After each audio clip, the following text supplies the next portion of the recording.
It's funny, really. In my first 29 years on planet Earth, I had never ventured beyond the boundaries of North America. Now, for the second time in as many years, I have been given the chance to embark on an incredible journey to the other side of this world.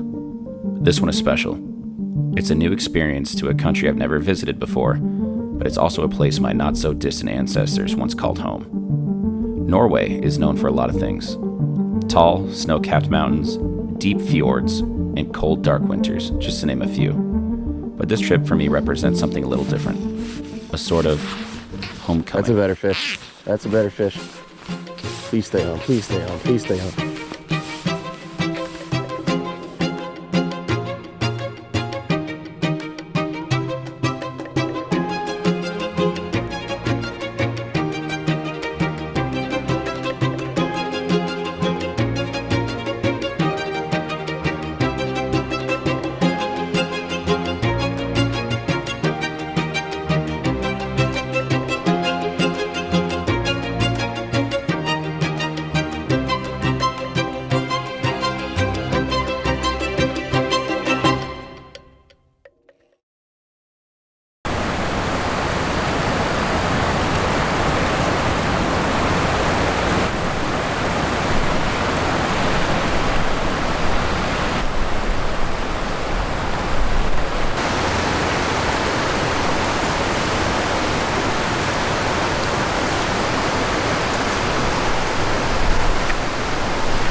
Doing some fly fishing for landlocked salmon here in upstate New York. Definitely not doing any catching. But it's a great morning to be out on the river. Today is October 8th, just under 3 weeks now until our wheels up to Norway. Still don't have a fishing plan like set in stone, but we got some options when we get over there. We can either hop on a boat, do some fishing in the fjords for like halibut and cod. Supposedly, like this time of the year is a really good time to get into some big fish. Fishing for those bottom feeders like that. Most of the rivers over there are closed by the time at least we're gonna get over there. I think they close in October to protect the salmon runs. But I'm pretty sure there's year-round like coastal sea trout fishing, so that could be an option too. I'm not sure how many days I'm gonna have to fish over there. As was similar to the trip I made last year. This ultimately isn't a fishing trip, but I get to go fishing while I'm there. And I'm excited. You know, there's definitely a lot of heritage in Norway. And there's a lot less uncertainty, too, going to a country that's not actively at war. So I'm excited. Not like I wasn't excited to go to Ukraine last year, but it just feels a little different.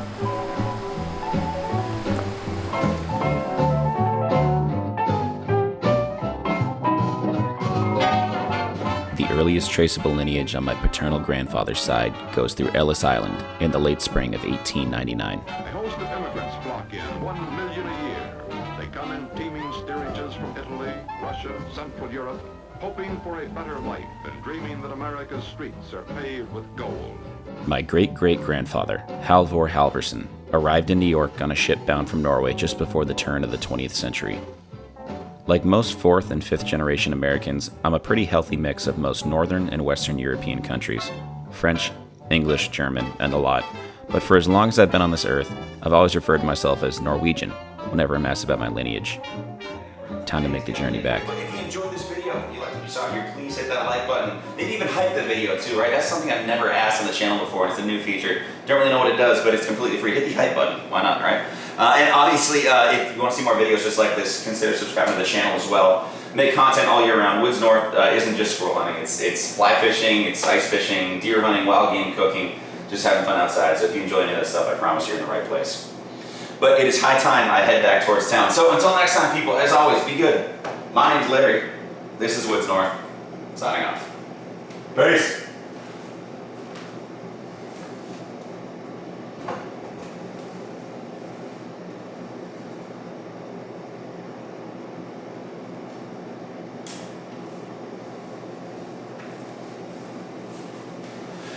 Alright, we just wrapped on the squirrel video. This will be the last video I film before I leave for Norway. Today is Friday.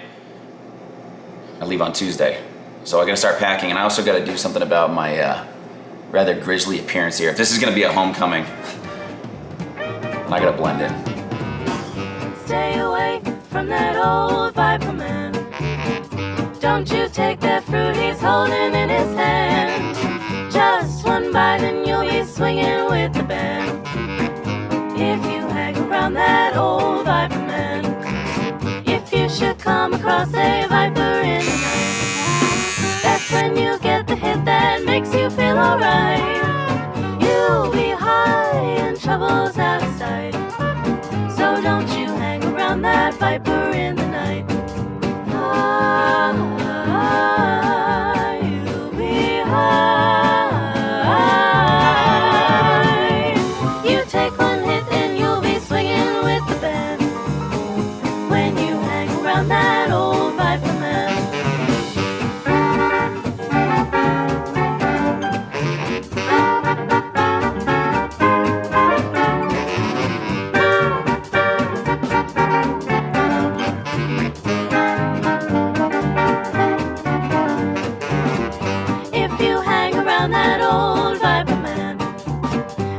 Temptation leads you by your lily hand. You'll be moving your body to the dance when you cut it with that old Viper man. You'll be high. You take one hit and you'll be swinging with the band when you hang around that old Viper man.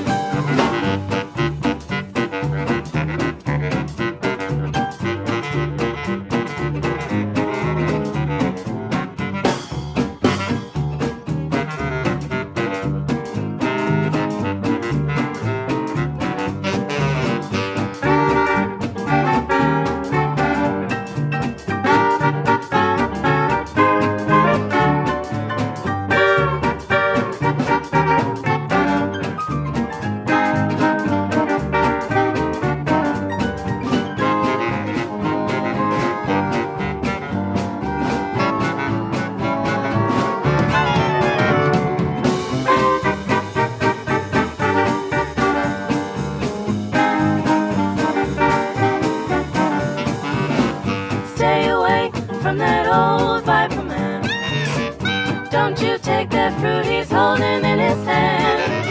Just one bite and you'll be swinging with the band if you hang around that old Viper man. You'll be high. You take one hit and you'll be swinging with the band when you hang around that old Viper man. Heard it told about that old Viper man. Maybe I'll hang around that old Viper man. Welcome to Oslo.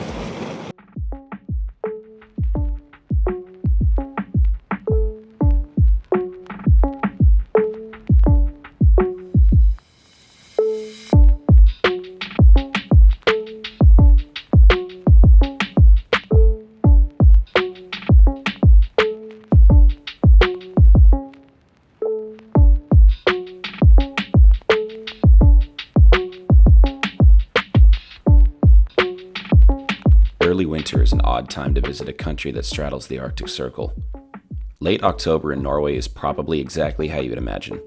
Average temperatures in the high 30s and low 40s, about 7 hours of sunlight per day, and rain. Like a lot of rain. Thankfully, while you're in Oslo, you aren't more than a few minutes away from a great Scandinavian pub, or for some reason, an Italian restaurant. There's so many pizza and pasta joints here, it would give New York City a run for its money. Opportunities to fish can be few and far between this time of year, and the ones that do exist in November are generally a long ways away from Oslo. Most guides have put up their boats for the season and hung up the fly fishing gear in the basement in anticipation for the upcoming ice fishing season. Over the next few days, we'll track down every possible lead from a Google search, Instagram DM, or extremely loose connection to try and get on the water in any capacity. In the meantime, we might as well get to work.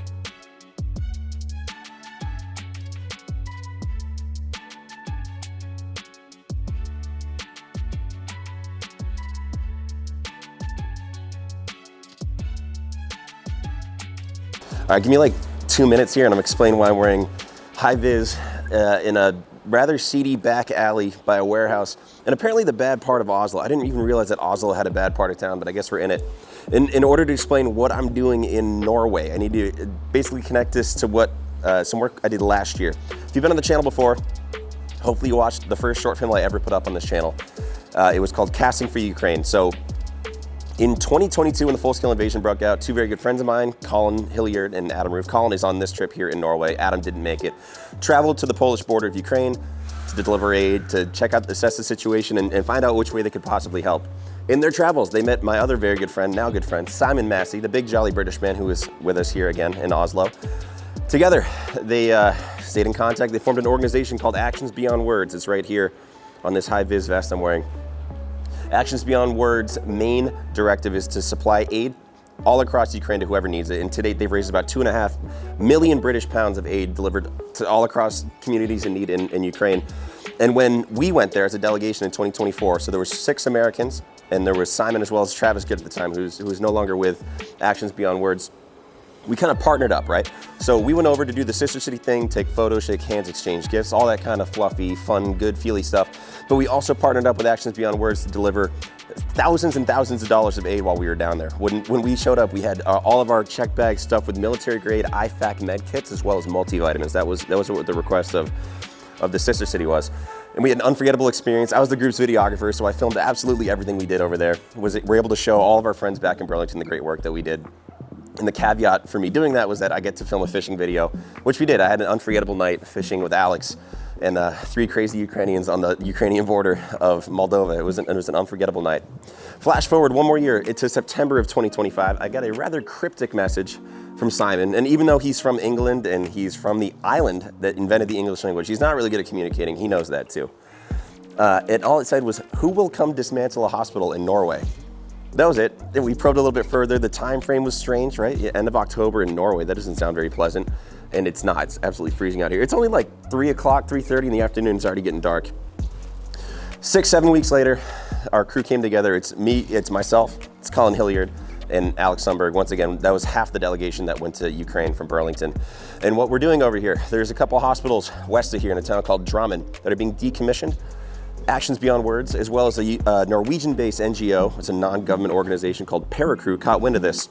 So yesterday morning, we were over at this hospital, loading up a semi-truck just like this one that's about to take off right now, with hospital beds.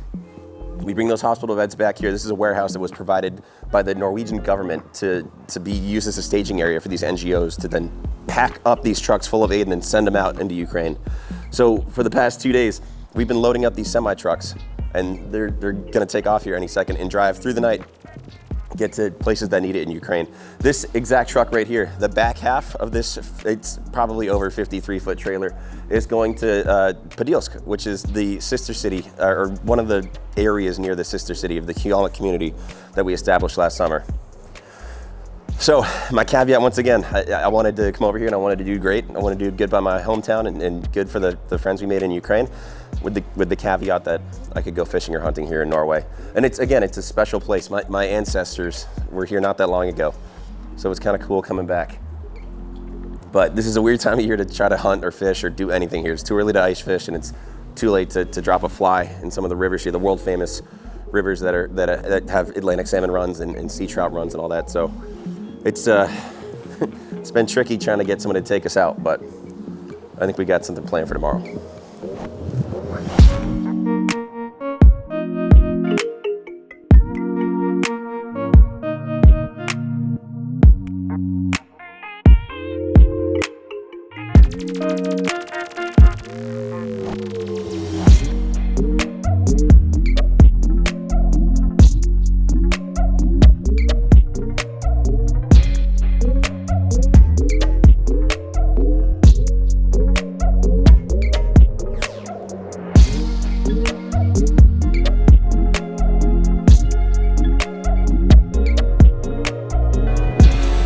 It's Friday night, we're back in Oslo. Boys are out getting some beers. Gotta try something that's pretty unique to Norway and Scandinavia here. You can order whale at a restaurant here, so that's what we are, that is the mission we're on right now. Stay tuned. Usually dropped in your arm in Japan. Yeah. And it was being driven by a whale and dolphin. Somebody behind that that's like low fives, and you guys are like 12. Brady's fucking banging. Yeah? That's No? that's For you? sweet. I love that. Very fancy.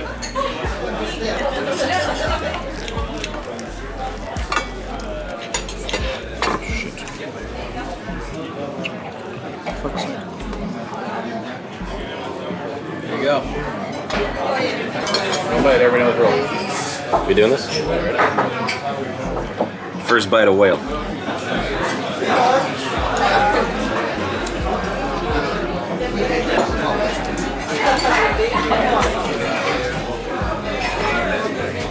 You couldn't do it? No. Did you do that? Yeah, dude. Oh, here, you want some? Is that one good? It's very fishy. It's a fishy meat. I don't think it's that bad, to be honest. I think Alex may need to order another dish. Yeah. Yeah. One of these? Yeah. Here. Is everybody happy? Yeah. Very good, yeah. Thank you. Yeah, I think you should order another dish, bro. That should just be for the table. No, I got reindeer in here. Let me fix you a reindeer. I mean, there's nothing wrong with that, but I wouldn't write home about it. Yeah. Like, leave them in the ocean. They're doing a better job. Gravy roll. Make it? Yep. Ooh, that. It's good. It's less gamey than the booze, for my man. You gonna make it through that? Yes. If it kills him. I actually don't mind it. I think it's pretty good. Do I think it's better than a ribeye? No, but it's not unmanageable. But it's different. It's very it's different. Yeah, the guy like venison, but it tastes different than venison. More reindeer? No, I'm good. Still some. Where you want some? Like right next to the cake. Captain Ahab oil.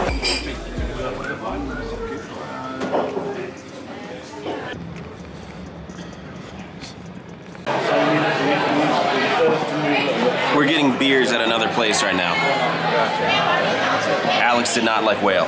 Last night we came home, we tried to look. I didn't think it was that bad. It's not great, but it's not terrible.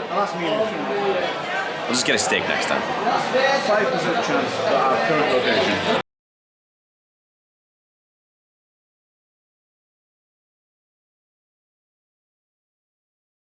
With the exception of Canada, I generally try to avoid driving on foreign soil. Luckily, these Norwegians drive just like us Vermonters do, and cruising around the southern part of the country in an Audi A3 felt like a breeze. Today is November 2nd, and it's just a touch above 50 degrees Fahrenheit, our warmest day in Norway by a long shot. Alex, Colin, and myself left Simon behind to head about 90 minutes north to set out on what we came here to do. It was time to go fishing. By this point, just about everyone has told us it isn't a great time of year to be fishing in Norway, and we definitely knew that going in. After dozens of phone calls, emails, and DMs, we were finally able to connect with Lucas, a local willing to take us to a spot in the woods in hopes of connecting with a few fish.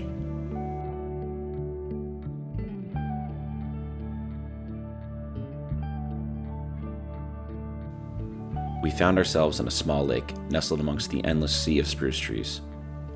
This spot really only has two species, perch and trout, both of which I'd be fine with landing on a fly rod. We put all our gear on our shoulders and walked down to the water after leaving the cars behind on the access road. I know we were just scratching the surface of how amazing the scenery is in Norway, but even just a little drive outside of town unlocks some of the raw beauty that this place is known for. This place is awesome. Beautiful. Oh, glad you like. Kind of like home.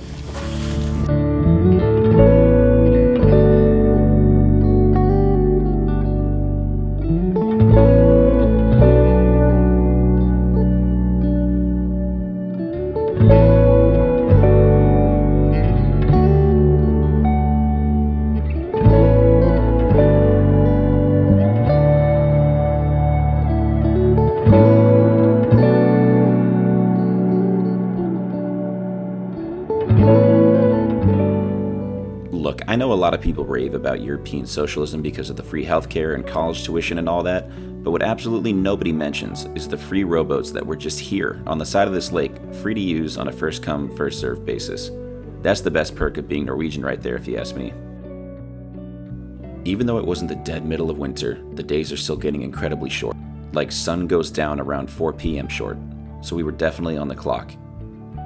Alex and Colin hopped in one of the rowboats and I hopped in the other with our new Norwegian friend, and we blasted out across the pond, looking for any fish willing to cooperate.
This is my Italian cameraman, Dominic the Coco.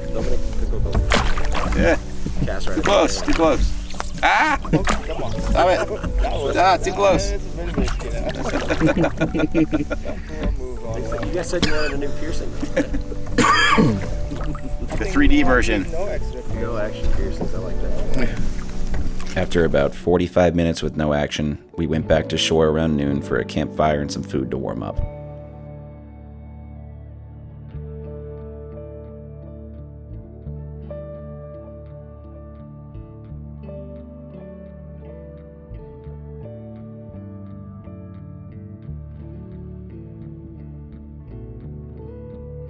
I still only had one thing on my mind, and with the already low sun getting even lower, I headed back out on the lake alone while the guys stayed behind to hang by the fire.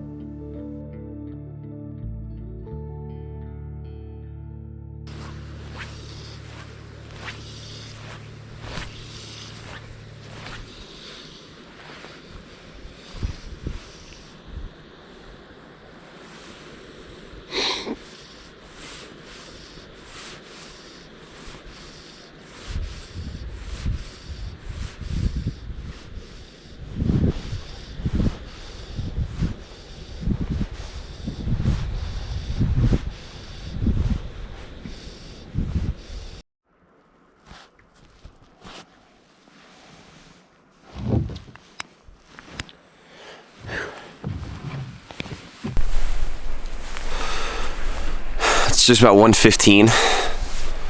The group, we fished for about an hour and then had some lunch, and I ducked back out here on my own in the rowboat here,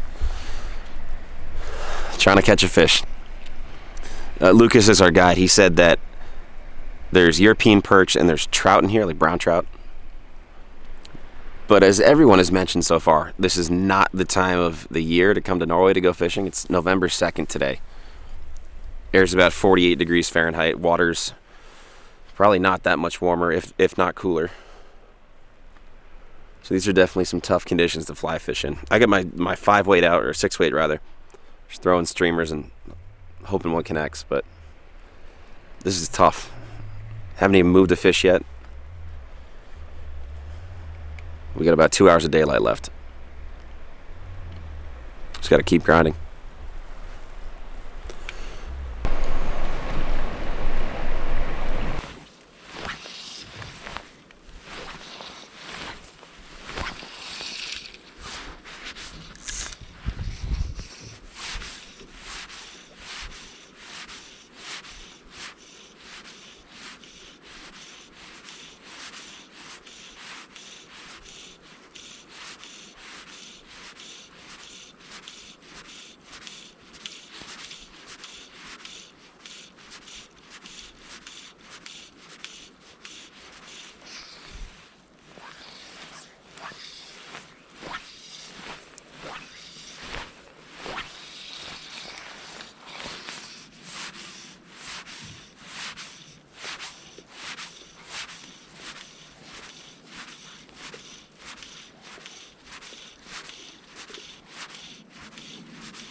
Dude, if these perch are as dumb as the ones that like we have in Vermont, I'm surprised we haven't turned one yet.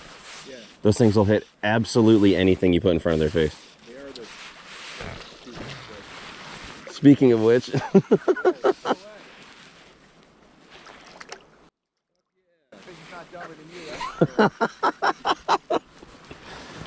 Come on, baby. We didn't get skunked. Oh, these look different.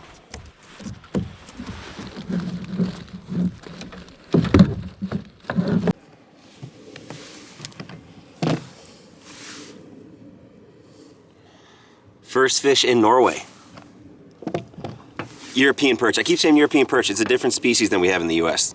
You can see the stripes are different. The coloring's a little bit different.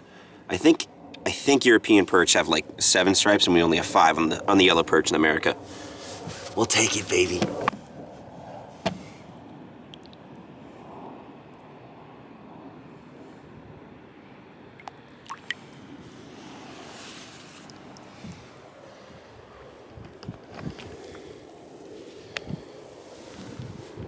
Success, boys. We did not get skunked. Now, if we catch like 25 more of those, it'll be a good video. You know what I'm saying?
Come on.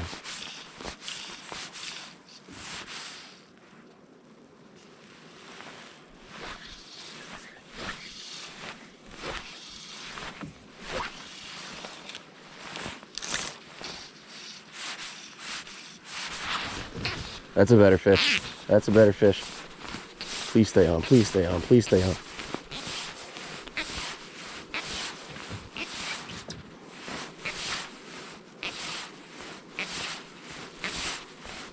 Big perch or a trout?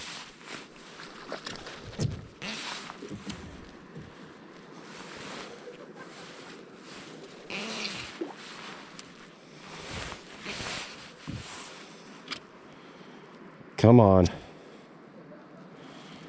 Come on.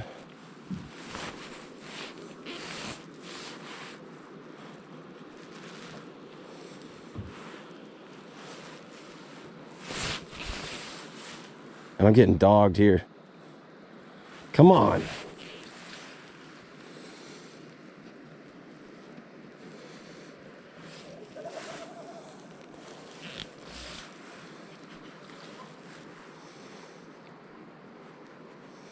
This thing's got some fight in it. Come on.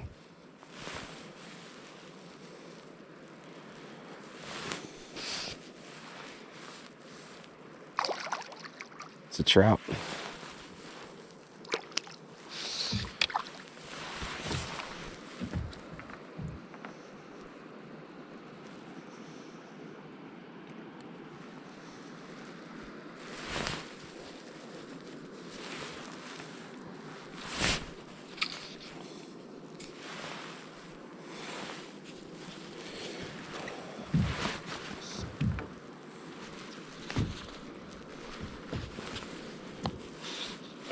It's time to end this.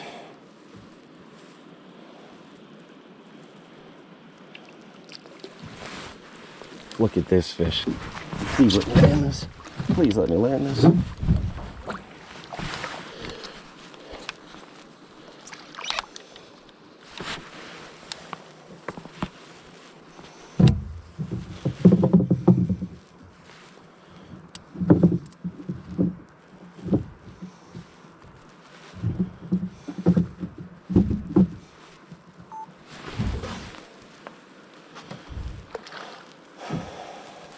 This is a good fish. This is a good fish.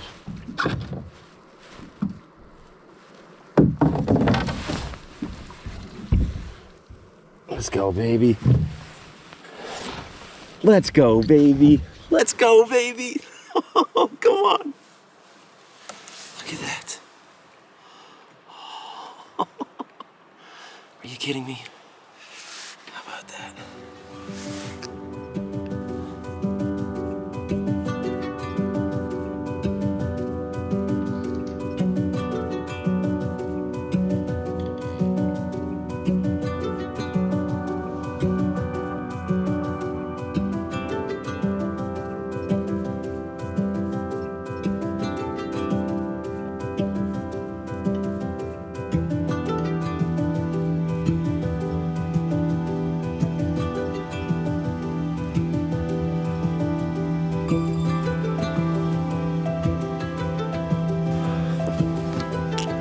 That's what I'm talking about.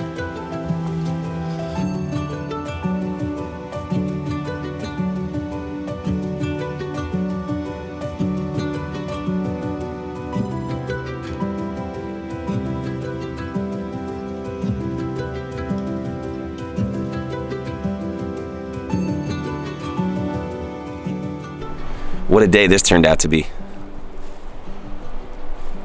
Got on my first European perch and an absolute smacker of a brown trout here in Skre, Norway. Couldn't find it on a map if I wanted to. The day is days are short here, and this one won't be much longer. It's just surreal being here. When I heard of this trip and I knew I wanted to film a video, I wrote a title down in my head. I was gonna call this short film Homecoming. And that's because, well, my ancestors are from here. My great-grandfather came from somewhere over here. I don't know where. But being out here right now, I've said this. It's homecoming in a different way. This feels familiar because this feels like Vermont to me. It's cold, and it's wet, and it gets dark early, and I'm fishing.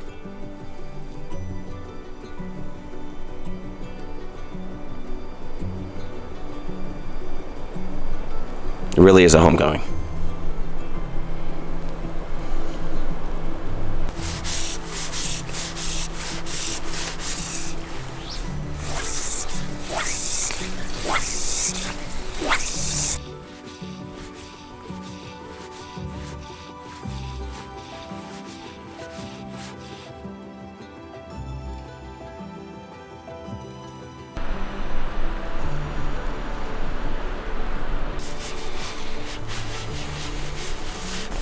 Fog's rolling in.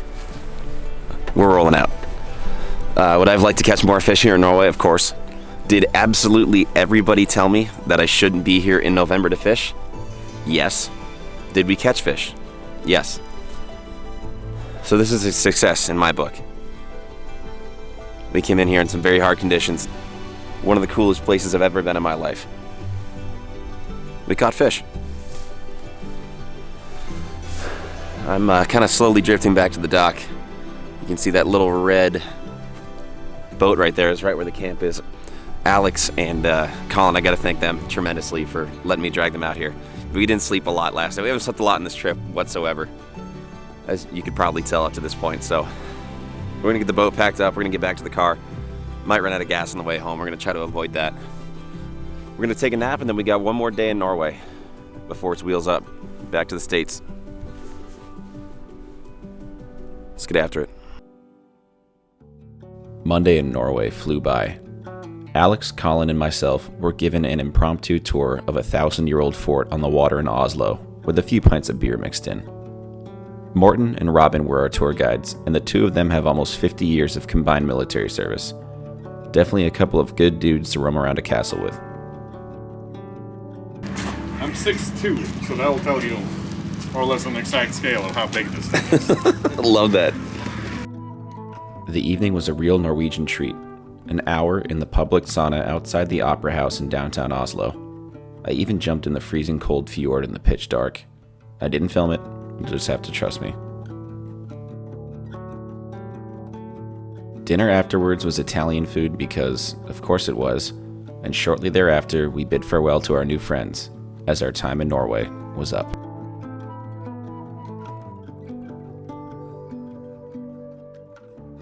I ended up in Norway for a multitude of reasons.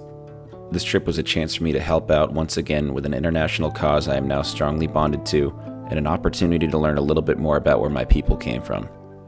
The fact that I was able to go fly fishing in one of the most beautiful countries on earth with some of my best friends from Vermont was just an added bonus.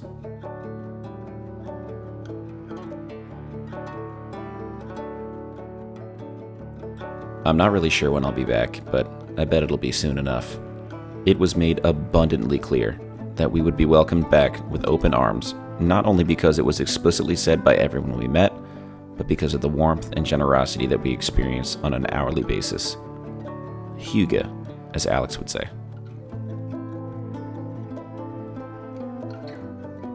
Norway's beauty can be found high in the mountains, deep in the fjords, and spread out amongst the overwhelming amount of wilderness areas, but also in its people. I didn't get to meet anyone with my last name, but everyone and everything felt like family all the same. Sounds like one hell of a homecoming to me.